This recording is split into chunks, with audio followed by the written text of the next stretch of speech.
waxaan idiin sheegayaa sheekho halkan ka hadlayay iyo professorkii jaamacaddu halkan ka hadlayay iyo salaadiintii halkan ka hadlaysay waxay isku raaceen abtiyaal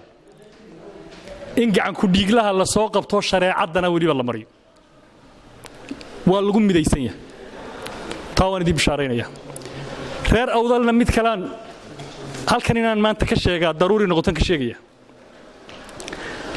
reerka marxuumkaasi ka dhashay maanta inala joogeen tacsiyadaynayno oo reer fiqishiniya daahir rayaalo madaxweynihii qarankan muddada dheer xukumayay ahaa oo gobolkan ka soo jeeday isagoo 6 bilood madaxweynaha buu socdaal ku tagay magaalada Laascaanood December 2002 maamulkii Puntland ee waqtigaa joogay dagaal qaawan oo inay ku khaarijiyaan ay ugu tala galeen baa lagu soo qaaday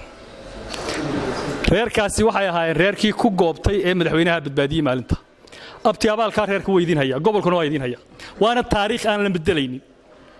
tanna waa laga wada xun yahay gacan ku dhiiglihiina raadkiisa sida wasiirku sheegay waa la hayaa halkuu galab oo laga soo qabanaya wixii shareecadu ka ogoshahaana la marinaya waxaad idinku ka yeeshaan mooyaan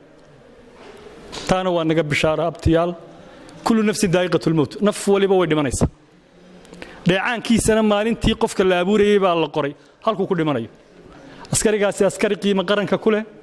oo sidii professor Saleeman sheegay gobolkan qiimo ku leh oo askarinimadiisa iyo shaqadiisa daacad u ah ku dhiiran aaminsan ku dhimanayo waanu ku dhintay gacan ka gartaranina way jirtay ilaahayna waxaan uga baryaynaa inuu jannadii ka waraabiyo